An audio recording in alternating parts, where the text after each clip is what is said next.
तो ईश्वर विश्वास की जो पूंजी गुरु के हृदय में बसी हुई है, ईश्वर विश्वास की जो ज्वाला गुरु के मस्तिष्क में धधक रही है, वो क्या गुरु अपने शिष्य के हृदय में प्रविष्ट न कराएगा? ऐसा हो नहीं सकता। आशीर्वाद अर्थात गुरु के द्वारा अपने शिष्य को ईश्वर विश्वास की पहली शिक्षा प्राप्त हुई। ऋषि दयानंद जी महाराज का ईश्वर पर जो दृढ़ विश्वास बना, वो गुरु गिरिजानंद जी महाराज की देन थी, क्योंकि उनका ईश्वर पर दृढ़ विश्वास बना। दूसरी बात, आयुष्मान चिरंजीव को बहुत बड़े। दूसरी बात, ऋषि दयानंद जी महाराज का वेदादि सत्य शास्त्रों पर विश्वास,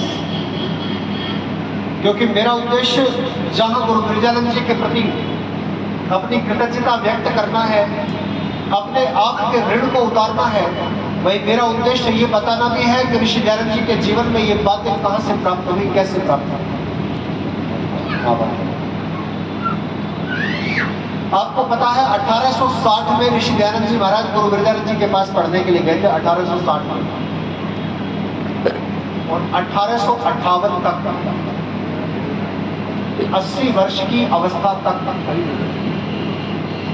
80 वर्ष की अवस्था तक ऋषि दयानंद जी महाराज गुरु गिरिजानंद जी महाराज कौमुदी पढ़ाया करते थे।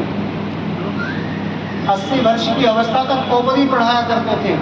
80 वर्ष की अवस्था में एक शास्त्रार्थ हुआ मथुरा में, एक शब्द को लेकर के शास्त्रार्थ हुआ, और उस शास्त्रार्थ में ऋषि दयानंद जी महाराज के गुरु गिरिजानंद जी महाराज, क्योंकि शास्त्रार्थ करने की परंपरा भी ऋषि दयानंद जी ने गुरु गिरिजानंद जी से सीखी, अपने गुरुदेव से सीखी। शास्त्रार्थ कैसे किया जाता है? शास्त्रार्थ ऐसे ही नहीं किया जाता कि रामभद्राचार्य को ललकार दिया, क्या हो शास्त्रार्थ कर लो हमारे साथ। ऐसे शास्त्रार्थ नहीं होते। शास्त्रार्थ पढ़ने के लिए न्याय दर्शन का अध्ययन करना आवश्यक होता है। पहले जिसने न्याय दर्शन का अध्ययन नहीं किया, जिसने पंचावयव वाक्य का प्रयोग करना नहीं सीखा, वो शास्त्रार्थ नहीं कर सकता कभी किसी से। ये सुनिएगा ध्यान से बात। शास्त्रार्थ करना गुरु गिरिजानंद जी से सीखा। गुरु गिरिजानंद जी का शास्त्रार्थ हुआ। गुरु गिरिजानंद जी जानते थे ये शब्द शुद्ध है, लेकिन उस शब्द पर वो हार गए, क्योंकि कौमुदी के द्वारा वो सिद्ध नहीं किया जा सकता। वो शब्द कौमुदी के द्वारा सिद्ध नहीं किया जा सकता था, उसको सिद्ध किया जा सकता था केवल अष्टाध्यायी के द्वारा। और शास्त्रार्थ को कौमुदी को लेकर के, उस शब्द की शुद्धि को लेकर के गुरु गिरिजानंद जी ने उस दिन प्रतिज्ञा की कि आज के बाद कौमुदी किसी को पढ़ाऊंगा ही नहीं, और अपना रचा हुआ एक श्लोक बनाया कि अष्टाध्यायी महाभाष्ये द्वे व्याकरणस्य पुस्तके अतो अन्यत् पुस्तकम यत्तु तत्सर्वं धूर्त चेष्टितम।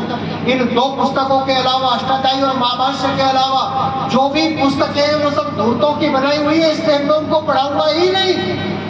80-81 वर्ष की अवस्था में जिस व्यक्ति ने अपने सारे जीवन भर की कमाई को पलट दिया हो और ये कहा हो कि सत्य को जब भी जान लो उसी समय उसको मान लो।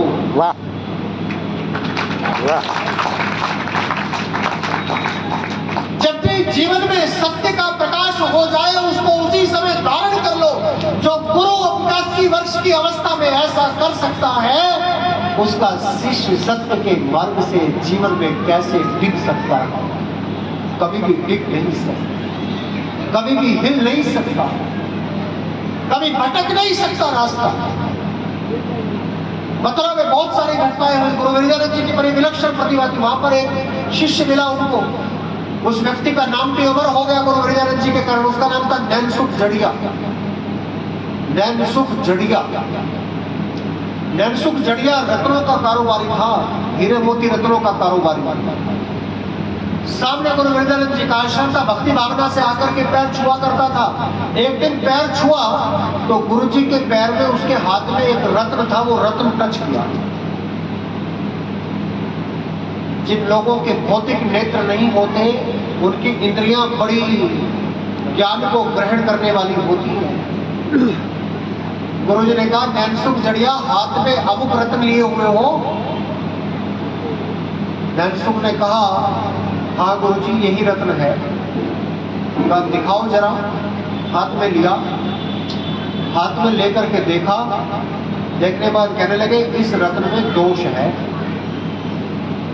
नैनसुख जड़िया कह रहा था इस रत्न की कीमत 5,000 रुपए है। गुरुजी ने बताया इसकी कीमत 500 से अधिक नहीं हो सकती, इसके अंदर दोष है। कहा अब कैसे पता लगे? उस समय मथुरा के पास आगरा नगर ही सबसे प्रसिद्ध ऐसा स्थान था जहां पर इसकी परीक्षा यंत्रों के द्वारा कराई जा सकती थी, शीशे के बने हुए यंत्रों के द्वारा। वो आगरा लेकर के आया, यहाँ परीक्षण कराया तो पता चला वास्तव में इस रत्न के भीतर तो एक बाल है, अर्थात थोड़ा सा दोष है। और रत्न की जब कीमत पूछी गई तो पता चला कि इसकी कीमत तो वास्तव में 500 रुपए से अधिक नहीं हो सकती। नैनसुख ठगा का ठगा रह गया, वापस लौटा, जाकर के गुरुजी के चरण पकड़ लिए और कहा गुरुदेव आपकी इस विलक्षण प्रतिभा का पता नहीं था, आज पता चला। आज के बाद आपके इन चरणों को ये दास कभी नहीं छोड़ेगा। नैनसुख जड़िया से लेकिन गुरुजी परेशान हो गए क्योंकि वो रोज रोज गुरुजी से मिलवाने के लिए मथुरा के किसी न किसी व्यक्ति को लेकर के आने लगा। अब जब ऐसा गुरु मिल जाए तो प्रशंसा तो करेगा नगर में जाके। तो सेठ दामोदर दास को ले आया और आकर के कहने लगा गुरुजी ये सेठ दामोदर दास हैं, इनकी बड़ी विलक्षण प्रतिभा है, ये बहुत बड़े व्यापारी हैं और इनकी विशेषता ये है कि ये आज तक कभी शतरंज के खेल में नहीं हारे। वाह वाह। आज तक सेठ दामोदर दास कभी शतरंज के खेल में नहीं आए। गुरुजी ने कहा तुम्हारे पास शतरंज है? कहा महाराज है। तो कहा लगाओ। लगाया और कहते हैं कि दामोदर दास कुछ चालों को समझ पाते उससे पहले तो शय और मात का खेल हो गया। नैनसुख जड़िया गुरुजी बताते और गुरुजी बताते, गुरुजी के नेत्र नहीं थे लेकिन गुरुजी नैनसुख जड़िया से पूछते उसकी सारी चालें, उसका कौन सा मोहरा कौन से खाने में रखा है, मेरा कौन सा मोहरा कौन से खाने में रखा है, ये गुरुजी को ज्ञात था। गुरुजी बताते ये चाल यहाँ चलो, ये चाल यहाँ चलो। और कुछ ही पलों में जब दामोदर दास को शह कर दी और दामोदर दास अपनी मात बचा नहीं पाए तो दामोदर दास माथा ठोकते हुए वापस आए और नैनसुख जड़िया को गुरुजी ने कहा आज तुमने हमारा बहुत समय व्यर्थ कर दिया, आज के बाद हमारी ड्योढ़ी तुम्हारे लिए बंद होती है। ड्योढ़ी बंद होने का मतलब दरवाजा बंद होता है, आज के बाद तुम इस दरवाजे पर कभी नहीं चढ़ोगे। लेकिन नैनसुख जड़िया जैसा भक्त भी गुरु विरजानंद जी को दूसरे वशिष्ठ दयानंद जी मिले, उनके अलावा और कोई मिला नहीं दूसरा। नैनसुख जड़िया, नैनसुख जड़िया ने चाकू निकाल लिया और कहने लगा महाराज ये मेरी जीभ आपकी स्तुति का गुणगान नगर के सेठों के पास जाकर के कराती है, लो मैं आज अपनी जीभ को काट डालता। जब अपनी जीभ काटने के लिए तैयार हुआ गुरुजी ने उसका हाथ पकड़ लिया और कहा जाओ तुम्हें क्षमा किया पर नैनसुख हमारा समय व्यर्थ ना किया करो। नैनसुख ने कहा गुरुजी बस एक और बात जानना चाहता हूँ, ये और बता दो आपको और क्या क्या विद्या आती है। तो गुरुजी ने कहा हमें और कुछ नहीं आता, बस केवल वीणा बजानी और आती है। आपने सुना कभी गुरु विरजानंद जी वीणा भी बजाया करते हैं? लेकिन गुरु विरजानंद जी वीणा को बजाना, जितने भी वाद्य यंत्र हैं इनमें सबसे कठिन होता है वीणा को बजाना। मैंने तो सुना है, मैं कोई संगीताचार्य तो हूँ नहीं, वीणा को बजाना बड़ा कठिन होता है। लेकिन गुरु विरजानंद जी नेत्र न होने के उपरांत भी कुशलता पूर्वक वीणा बजाते थे, शतरंज खेलते थे, रत्नों के पारखी थे। इतने गुणी व्यक्ति के पास जाकर के भी अगर दयानंद जैसा दिया ना जल पाता तो फिर दुनिया में और कौन था जो दयानंद को रोशनी दे पाता, और कौन था जो रोशनी दे पाता। और गुरु ने भी शिष्य की परीक्षा लेने में कोई कमी ना छोड़ी, शिष्य की परीक्षा लेने में आभार गुरु ने भी कोई कमी ना छोड़ी। ऋषि दयानंद जी महाराज अपने भक्तों को बार बार बताया करते थे, हाथ पर एक निशान बना हुआ था और कहते थे गुरुजी से मैंने बहुत सारी चीजें प्राप्त की हैं, उनमें एक ये निशान भी प्राप्त किया है। शिष्य बोलते थे गुरुजी ये निशान कैसा है? कि निशान ऐसा है कि ये मेरी ड्यूटी गुरु के आश्रम में झाड़ू लगाने में लगी हुई। देखो सारे शिष्य आश्रम में रहते थे, भोजन करते थे, वस्त्र मिलता था, पुस्तकें मिलती थी और शिक्षा मिलती थी, लेकिन दयानंद को न तो आश्रम में रहने का स्थान मिला, न दयानंद को भोजन मिला, न दयानंद को वस्त्र मिले, वस्त्र तो पहनते ही नहीं थे, न दयानंद को कोई सुविधा मिली और फिर भी गुरुजी ने कहा कि पढ़ाऊंगा तब जब पढ़ाई की फीस दे पाएगा। दयानंद ने कहा फीस क्या लोगे कि आश्रम में रोज झाड़ू लगानी पड़ेगी और मेरे नहाने के लिए 16 घड़े जल यमुना की बीच धारा से भर करके लाना पड़ेगा। 16 घड़े, सर्दी हो, गर्मी हो, बारिश हो, भूख हो, प्यास हो, धूप हो, चाव हो, न ऐसे शिष्य को ऐसा गुरु मिला और न ऐसे गुरु को ऐसा शिष्य मिला। वहां रे ऋषि दयानंद, वहां रे तेरी गुरु भक्ति, नतमस्तक होता है ये तेरे सामने कि तूने सन्यासी होकर के बिना किसी स्वार्थ के उस गुरु के आश्रम में प्रतिदिन झाड़ू लगाई जब तक शिक्षा प्राप्त न कर। और एक दिन जब गुरुजी स्नान करके आ रहे थे, कूड़ा उठाने में थोड़ा सा विलंब हो गया, गुरुजी बिगड़ गए, बैत से मारा, आशीर्वाद बैत से मारा और इतना मारा बैत से कि मारते मारते हाँफने लगे, अंदर ले जा करके लेटा दिया। वारे ऋषि, तो गुरु के पैर दबाने लगा और कहने लगा गुरुजी हमें मत मारा करो, गुरुदेव हमें मत मारा करो। इन बच्चों को आशीर्वाद है, बहुत बहुत आशीर्वाद है। गुरुजी हमें मत मारा करो। गुरुजी को क्रोध आया हुआ था अभी भी, कहा क्यों ना मारा करूं, क्यों ना मारा करूं, तू गलती करता है। दयानंद ने कहा मैं गलती करता हूं इसलिए मत मारा करो, बल्कि गुरुजी मेरा शरीर तो वज्र के समान कठोर है, मुझे मारने से आपको थकान हो जाती है, सांस चढ़ जाता है, आप दुखी होते हो, इसलिए मुझे मत मारा, इसलिए मुझे मत मारा करो।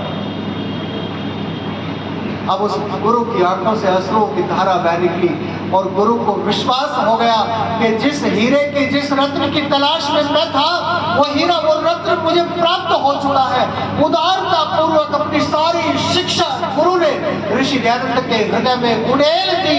और केवल यही नहीं उड़ेला, केवल व्याकरण ही नहीं पढ़ाया, अपितु जो जो गया में सीखा, जो जो कोलकाता में सीखा, जो जो मिथिला में सीखा, जो जो गंगा की यात्रा में सीखा, वो सब कुछ ऋषि दयानंद के हृदय में उड़ेल दिया। उसी गुरु विरजानंद की कृपा से एक साधारण सा गुजरात के परिवार से निकला हुआ नवयुवक, एक साधारण सा इस देश का सन्यासी जब मथुरा की उस कुटिया से निकल करके चला तो वो ऋषित्व की पदवी को प्राप्त कर गया और वो महर्षि कहलाया, वो ऋषि कहलाया और वो हम सब हजारों लाखों करोड़ों लोगों का पथ प्रदर्शक बन गया, हम सबके जीवन को उजाला दे गया। जितनी बार भी गुरु विरजानंद जी का स्मरण किया जाए उतना ही कम है। एक और घटना सुनाता हूँ। समय, अरे मैं समय का अतिक्रमण बिल्कुल नहीं करता, लेकिन आज मेरे 10 मिनट उनको दिए गए थे, इसलिए मैं आपसे 2 मिनट मांगता हूँ।